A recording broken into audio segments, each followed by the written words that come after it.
Welcome to Go For Side Effects, everybody. Once again, I'm your host, Kevin Simon. Y'all all know my co-host, John. How you doing, John? Hey, everybody. I'm doing fine, thanks. All right.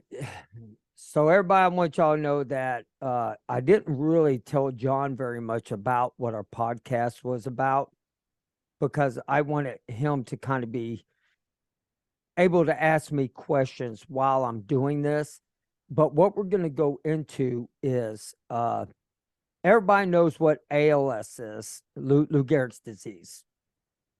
And so, well, I was contacted by a gentleman named David Miller. And I'm really glad that he contacted me. And he is not able to tell his story. Asked if I would be able to tell the story for him because he thinks veterans out there need to be asked or need to know, not asked, but he has what is called PLS. There's ALS, PLS, and what PLS is, John, is primary lateral sclerosis. I'm not going to say that word again because I will mess it up. But we're going to call it PLS. Also, I will say it one more time. Primary lateral sclerosis. And the reason I want to talk about this is because what David has informed me about is that a lot of veterans get PLS. And just like ALS is common in Desert Storm veterans, more in Desert Storm and along with ALS and PLS, both of them. And so, we hear a lot about Lou Gehrig's disease. And, we're going to get into that a little bit after we get into David's story. But Dr. Garth Nicholson sent me a message, and he sent something to me that I found. This is from the Gulf War Illness Research Center. Okay. Gulf War syndrome or Gulf War illness has been used to describe a collection of chronic signs and symptoms reported by U.S., British, Canadian, the Czech, Danish, Saudi, Egyptians, Australian, and other coalition armed forces. Were deployed in Operation Desert Storm in 1991. Over 100,000 American veterans of Desert Storm, Desert Shield, approximately 15% of deployed U.S. Armed Forces returned from the Persian Gulf after shortly 6 to 12 or more months and presented with a variety of complex signs and systems characterized by disabling fatigue, intermittent fevers, night sweats. I'm going to mess this word up.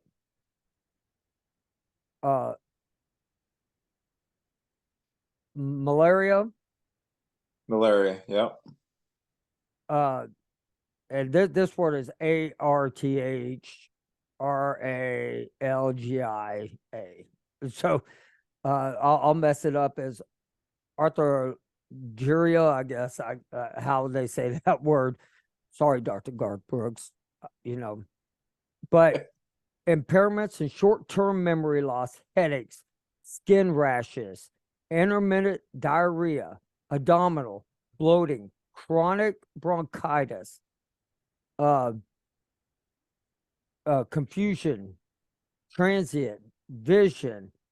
I mean, the list goes on and on and on. Irritable and depression symptoms. This doesn't. It's so much that has affected our body. And in the findings that I've read, it's a complex of many things: sarin gas, mustard gas, PTABs, the anthrax vaccine, the pesticides inside what the Army wore. And so all kinds of things. But when David got a hold of me, and which really and truly when he was typing and talking to me about his story, and I want everybody to kind of listen to what he said. Do you have any questions so far, John, or anything you would like to say? Well, no, I'm just curious about PLS because I had never heard about it. I'm familiar with ALS, unfortunately, because my mother passed away from it, and I'm just curious about what David's experience is. Because he's unable to speak for himself. I'm going to assume that he can probably type okay at this point, maybe, because he's communicating with you somehow. So, no, go ahead with what you know about David. Okay. David was stationed in Fort Hood, Texas, somewhere in 1990.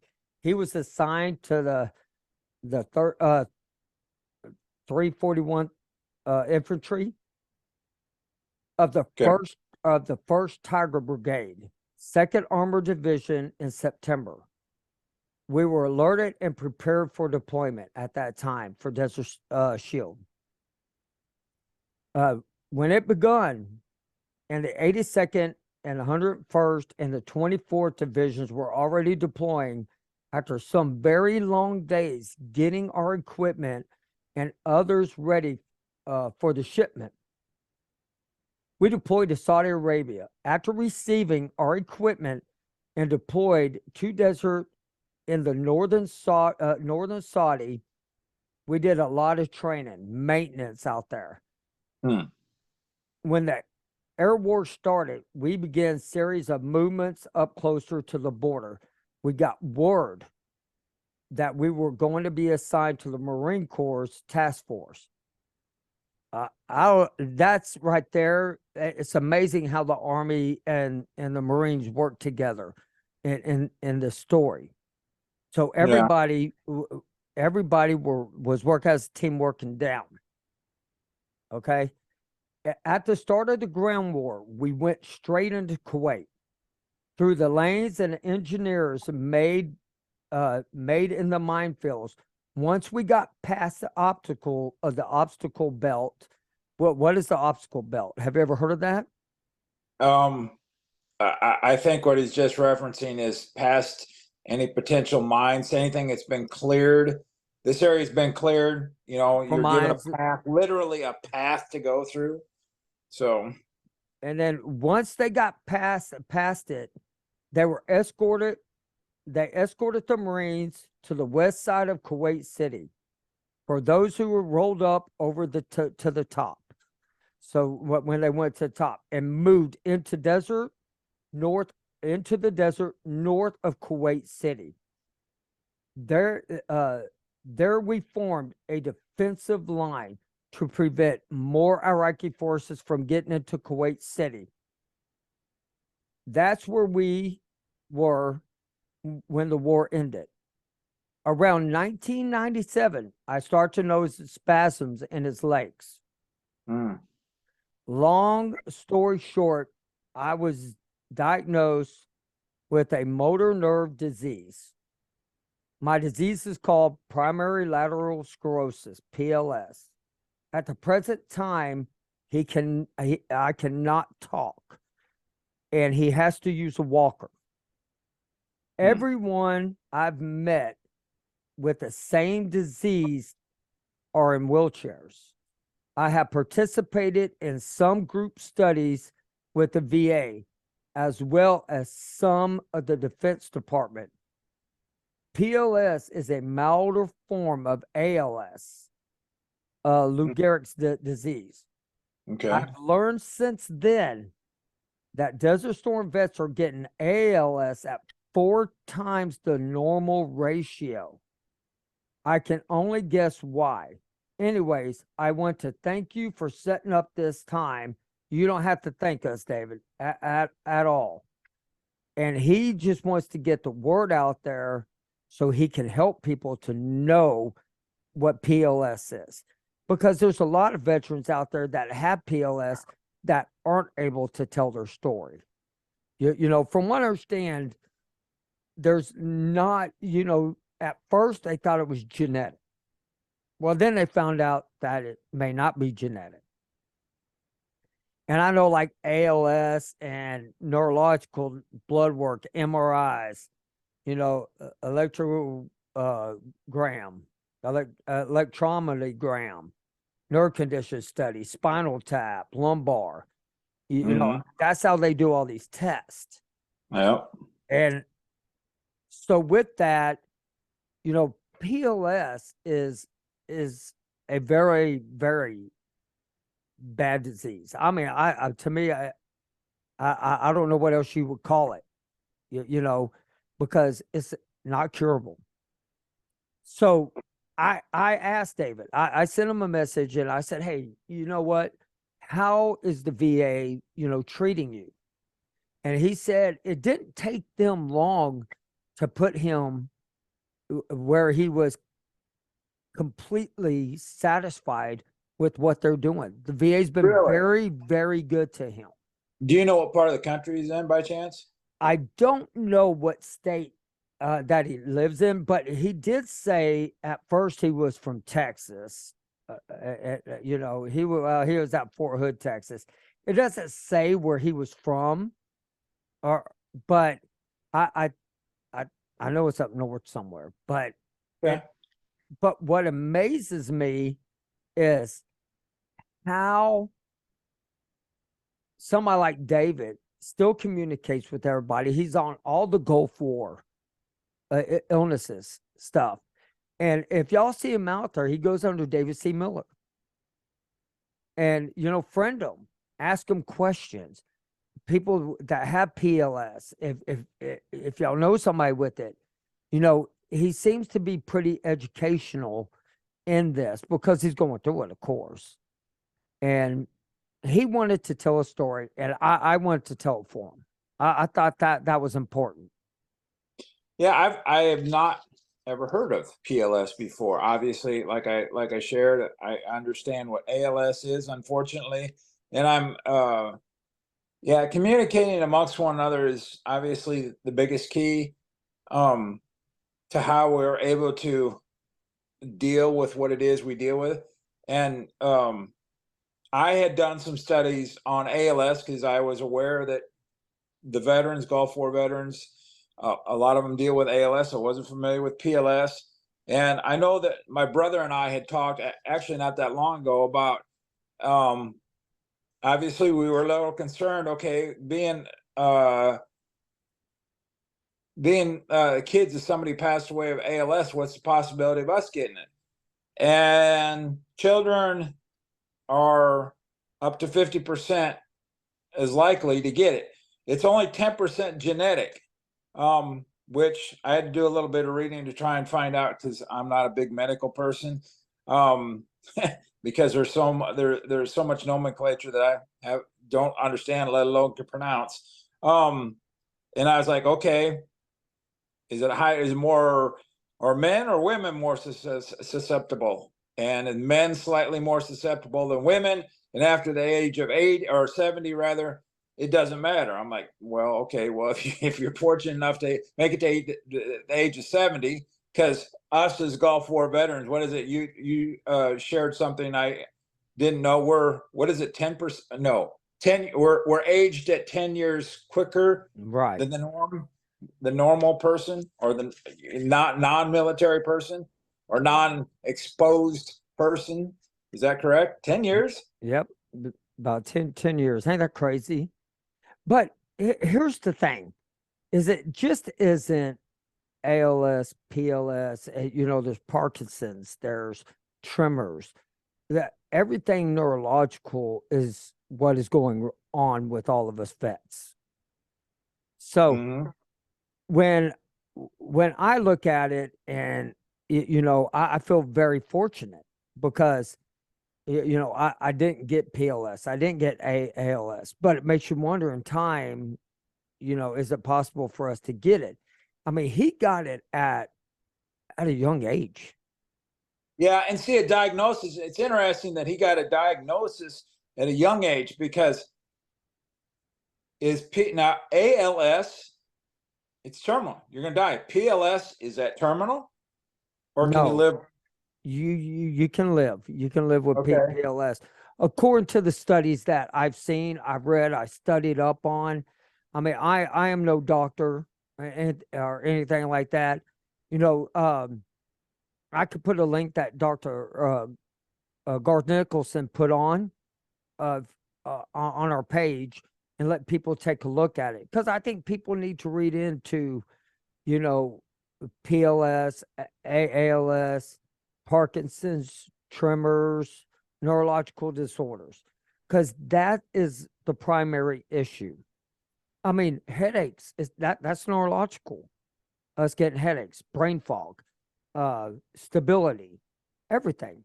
So, with that being said, I think when you go to these doctors, and I will tell y'all exactly what my neurologist told me, they only treat the symptoms because we were exposed to so much stuff. He goes, they can do all the researching that they want. They're all going to argue which one is what. I'll go with Dr. Garth. Dr. Nicholson, I'll go with him all day long because he helped his daughter. His daughter was in the Gulf War. And there's a story. So about Dr. Nicholson, so I was sharing with you earlier prior to us coming on that this NT factor that Dr. Nicholson came up with. And I shared with you that I had gone, trying it, gone off for a while, and like, okay, went back on, okay, no, it's working. So my wife actually, she's like, what do you suppose? Is something I should try? I said, what's it gonna hurt? So I told her what to I told her what I experienced. And she was been on it for a few days, and she goes, I think it's working now. My wife and I have been married for 35 years. So she was there when I came back from the golf. We have one child post golf and one pre golf. And so you can't get any more, subjected to this stuff other than being, the spouse right after, in the same relationship, whatever. So she believes that this product that Dr. Nicholson came up with is also now helping her. So Dr. That's Nicholson, good. thank you very much. I was like, I looked at her, I'm like, really? She goes, no, really, because she's not the type of person. She's not going to sit there and just give you bullshit. Yeah, no, she's a straight shooter. Yeah, I met her. I talked to her. But no, so I mean, I think it's important that, because you said something earlier that I did not know until today about your mom having ALS. Yeah. So talk to everybody a little bit about ALS. Well, so my mom was diagnosed. She actually got diagnosed with ALS when she went to Mayo Clinic. So in Rochester, Minnesota. I didn't know. So I don't remember what year mom was diagnosed with this, but I didn't realize that she was given a death sentence when she was diagnosed. I had no idea. I remember when mom, her first thing she noticed, I remember having a conversation with her, is her big toe kind of got a little kink in it, and she was having a few problems walking, and that was where it started. And I was like, oh, because I I made the comment to her, come on, Gimpy. I was joking, my sarcasm. And I feel bad today, but mom would tell me now that, Right. You don't know what you don't know. And of course, I wouldn't have said that had I understood what the diagnosis was. And mom, I don't recall that mom or dad ever really explained to us in detail what it was. I just could watch her. You don't lose your faculties. You're a prisoner inside of your own body, and your body just kind of slowly dies. But there's people that get to the point where they can't speak, because there's just there's treatments, but there's no cure. It's kind of like with us. Do we know that our diagnosis or our exposure from the Gulf? No, it's not a pleasant living. But do we know that that's going to cause our death? I mean, I don't. There's been plenty of people, have died and have taken their own life because of this. But I believe yes. Yeah. So the ALS. So yeah, I remember mom. She got to the point where she liked to do a lot of knitting, a lot of crocheting, and that type of thing. She got to the point where she couldn't do that anymore. First she, couldn't walk, and so they ended up in a wheelchair. And then after a while, she ended up to the point where she's bedridden, can still talk. She never got to the point where, having, breathing problems that I was aware of that you can put, you can get help with breathing, just like you can get help with, if you're not able to swallow. But I don't know that mom ever got to that point. My sister Lisa was there during this time with my mom. So my mom passed away in 2002, 3. I think maybe early 2003. I could be mistaken. But yeah, I mean, they don't lose the faculty. They know what's going on. That's Right. the hell of it. They completely understand what's happening. And and I can only but imagine the conversations that my mom had with my dad. You always tell I understand much better as we get older. We tell somebody we love them, like your kids, your wife, whomever. You love them because the bottom line is it might be the last time you see them. Right. And the last time I saw my mom, she was in a hospital bed in the living room. The last time I had a communication with her, of course, then she would go to the local hospital and give my dad, I forget what the term is for when you're is it respite care? What the term is for when somebody goes and gets help from somebody else Yeah. and gives. Hospice. Yeah, well, mom was in hospice, Yeah. um, which is a phenomenal hospice. I can't say enough good about that. I mean, hospice. I can't. Anybody who works in hospice, kudos to you because Kudos to that's a you. tough gig. I mean, my goodness. But yeah, my mom ultimately died. She ended up having a stroke. Um, that isn't what killed her. I mean, maybe ultimately, according, but I mean, she had ALS. So, and my mom was adopted. So I don't know the background on my mom's side of things. So that's another Right. interesting little thing in there. Mom is adopted. And so we're looking into trying to figure out, not that it matters, but it's just curiosity, more about her side of the family. And learn about the That, genes and all that stuff. yeah, right. Not that, I mean, it's just curiosity. I mean, we don't want anything Well, other than, oh, this is who the biological parents were. I mean, mom is mom, just like if you adopt a child, doesn't matter if they're your biological or not, they're still your kid. And I found something interesting. what's I that? did. I did. I found something interesting. So they did the ice bucket challenge for Oh, ALS. Have you ever heard of the yeah, ice bucket challenge? yes, Or cold ass water over your head and all yeah, that stuff. And yeah. most people did it in the summertime, bunch of chicken shit. You should have done it in the winter. But they raised over $115 million doing that ice bucket challenge. No kidding. Yeah, Wow. for ALS. And I thought that was, to me, I thought that was very interesting how they went through and did the challenges and stuff. But the founder and who it was, who founded it, it's, I think it started around August 2015. Okay. And it was for for people to get the therapy, for people to get all kinds of things. But it was actually for a military guy. Really? Yeah, because me and my wife were watching, and it's on Netflix. I don't know the name of it. If anybody knows the name of it, please let me know. It's on Netflix about a military guy who ended up catching ALS, and I believe he was in the Gulf War. And Okay. so, which was interesting because they could have taken that movie, which is a true movie, and taken it up to Congress, and Congress could get off their dead ass and do something for these guys. But it was, I'm trying to think of his name. I think it was Rick, I believe. But uh let's see. I can't find, I think his name was Rick, if I'm not not mistaken. I can't think of his name right off the top of the head. So it started from a From, military individual. from a military individual.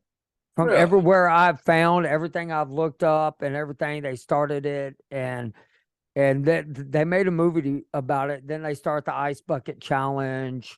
And so you know, I thought that was really cool that people around the world never heard of ALS until that happened. Now you slash and put PLS, which I know they're two different, but they're both crippling diseases.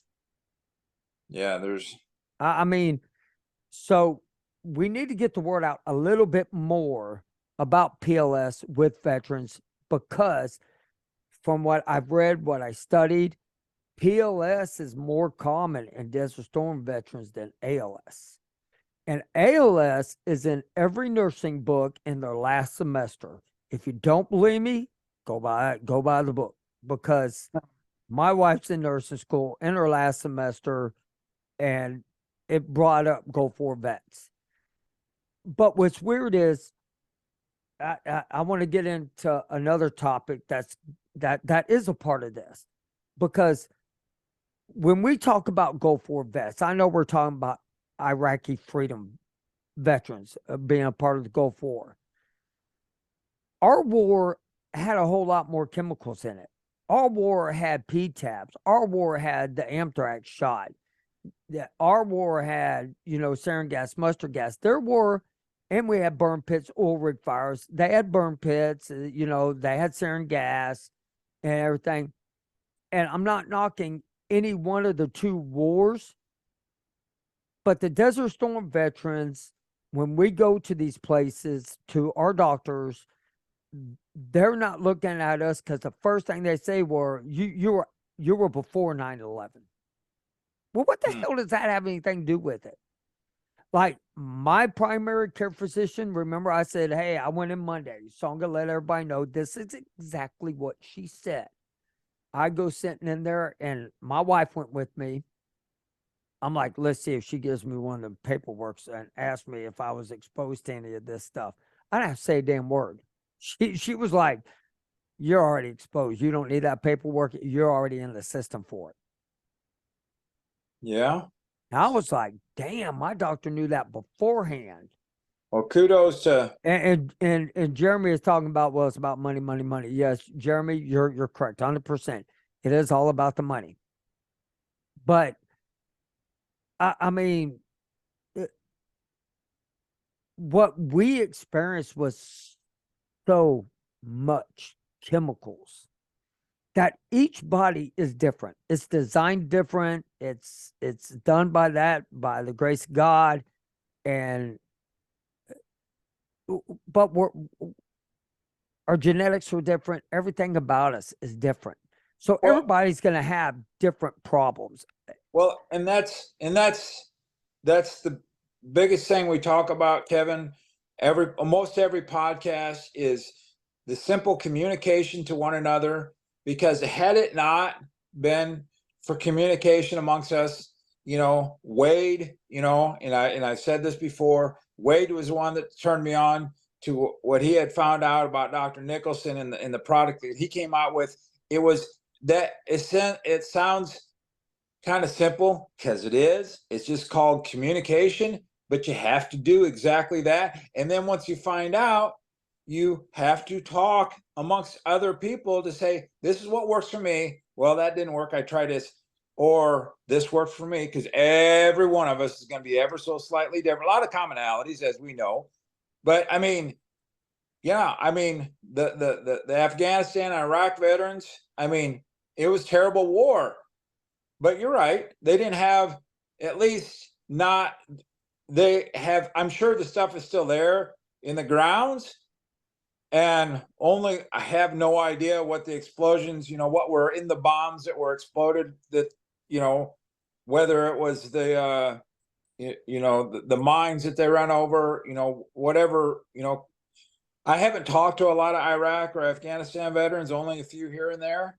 But their exposures were significantly, I shouldn't say, I don't know if that's a fair word to use, significantly different. I mean, they weren't in the masses of the chemicals that we were. Is that a fair statement? Yeah, because because you're adding in P tabs and all that stuff, Yeah, right. everything out there. But the one thing I will say about, I'm glad though, at least they're being treated fairly, more than us. I'm glad for them, lucky for them. Yeah. I guess they think, Vietnam and us, it's a little too late for them, but we can try to help these guys out and try to get them better. But I mean, I met Iraqi freedom guys who feel left behind on it too. I have, and they're considered Gulf War. The Gulf War, still don't have an end date. I know I that, say it never actually ended. right, but if you look at the ALS, PLS, everything that we're going through, because even my neurologist says he sees more Desert Storm vets than any other veterans. Neurologist, come talk to us about it. Oh, There's, they said that to you? yeah, yeah. Really? He said most of his clients are Desert Storm veterans. Huh. And you're in the state of Texas. I'm in Yeah, the state of Iowa. And I mean, your state is obviously much larger because of the various bases. everything's So big in Texas. oh God. Oh my God. Yeah, I've actually never been in the state of Texas, but I will be before long.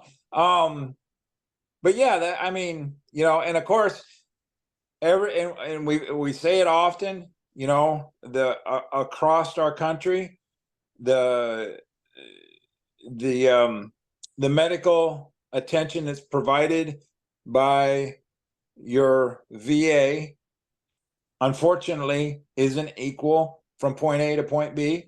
I've been very fortunate, and I mean, and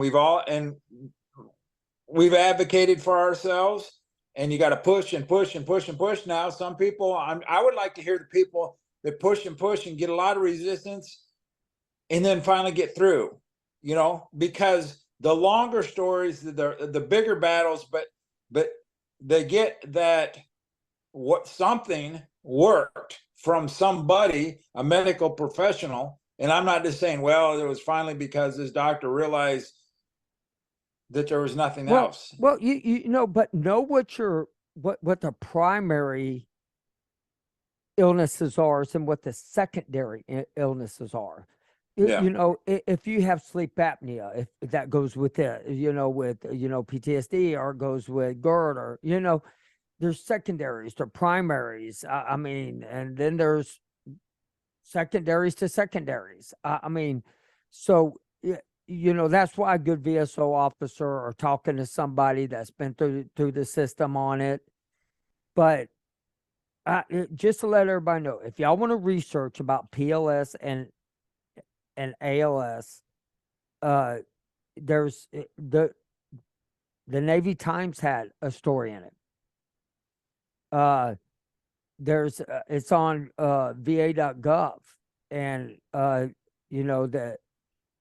the Gulf War Research Institute. I would go there primarily for my stuff, because I'm really going to start looking into the Gulf War, because I found it, at first they said Gulf War syndrome to Gulf War illness to whatever now, because the names keep changing. And now it's Gulf War burn pits, from what I understand. And so it's like, no, it's just, why don't we just name it for what exactly it is? Gulf War side effects. I like that name. That is actually really good. I wonder who came up with that. Huh. Had to be a genius. Had to be a damn genius. Oh, And a Lord. smart ass. But I do I want everybody out there to know that keep fighting. Don't stop. If your primary care physician is not doing a good job, scrap her, go to the next one. Scrap that Yeah. one, go to the next one. You Yeah. can do that. So now I don't know how far it's been back. There was a gentleman we had on. His first name was Jimmy, and you and I talked to him and Yes. learned things. And he had Jimmy information Rochelle. that, yes. Well, Jimmy, he had asked me a question which I got to get back to him. It was like 11 o'clock at night. He texted me, and I'm like, I'm half asleep, and um, you gotta keep digging. If you're a Gulf War veteran and you're having a lot of issues, we all want, there's not a fix. Okay. The best thing you're going to do is treat the worst symptom you got and hope and pray that makes you feel better. And there is no magic one thing. And that, I think that, for including myself, because I didn't, and I've said this on the podcast before, my therapist said, John, you just got to accept it. And it really pissed me off. I said, I don't have a damn off switch. I don't want to accept it. But I it's true. still, because I don't. It's I true. don't want it to mean, okay, well, it is what it is, because a lot of us military use that term, and you got to go with it. And you, okay, live your best life possible. Keep on living the best you can, because you're your own worst enemy. Truly, because depression's a bitch. And if you don't, I got to have that something to look forward to. So, uh, like Kevin just said, if you're not getting answers or you're not happy with your provider, go to another one. And some people will say You that's fire just them. not that easy. It Say is again. easy. You You know, fire their ass. yeah. Don't say And go to the depend. next one. You fire their ass and go to your patient advocate. And you Yeah. tell your patient advocate, that gets you another one. It's simple. I know guys that went through 5 doctors just in my clinic alone where I go. But I'm happy with my primary. I'm happy with all my doctors. I know there is no cure for us. Mm-hmm. I know right now there is no one cure for us, but I do know that they can at least help with my symptoms. And Yep. now, now my doctor, I don't know what happened since the last time I visited and they screwed up my medicine. Cause now, like, they were like, oh, hey, we're going to start seeing you every 3 months now instead of. So I think they're going to make sure my medicine never messes up. Well, So, and because you're advocating for yourself, Kevin, and you're right, pissing them off, and you're not letting them just. You're not allowing them to just brush you off. You're right. letting them know you fucked up, and I'm holding you accountable. And You know. hey, and Jeremy, you're right on this. The VA risk, they confirmed his conditions and causes. You're right. That I've heard that. The last time that I was on that I got to talk to them, I didn't like their answer with, well, there's nothing you're going to have for the rest of your life, live with it. So I'm not going to go back to another one until they fire every single one of them and start with a new one. Because when I got told that, I got pissed off. I'm like, I know there's no cure, but you can at least, there is, and we're going to have a guy that is going to come on the show. And it's about it's a machine. I don't know what it's hyper oxygen type machine. It has to do with oxygen going through your blood. I'm trying to get him on the show. I'm gonna go through this. I'm gonna do it. I want to try it because from what I understand, it may not be a cure, but they use it for like really bad diseases that has helped people tremendously. And so we'll get into more of that next time. But I want to thank everybody tonight. Well, before I say this, John, do you have anything else? No, I mean, because we talk about it all the time, self advocate, self advocate. For those of us that were that have all the issues that we do, understanding that there is no cure, and to treat the symptoms is something that you, whether you want to or not, at some point you're going to have to accept because we were exposed. There's no one thing. There's no two things. It's a multitude, and the doctors, they don't know. Does our government know what we were exposed to? Of course they do, but No shit. what are you gonna do? You know.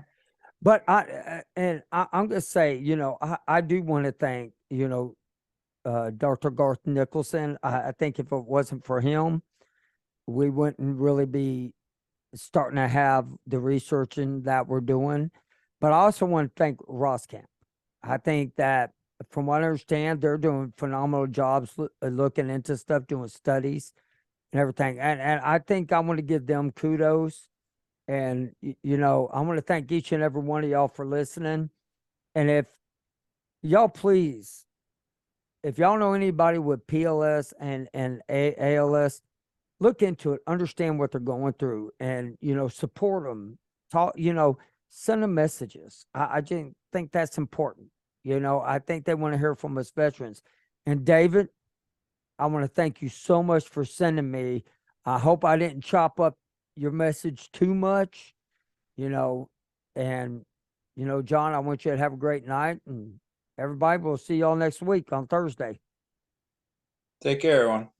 Thank you for listening to Go For Side Effects. If you have a story or you would like to share or just come on with any comments or questions, please email me at kevinsimon@goforsideeffects.com.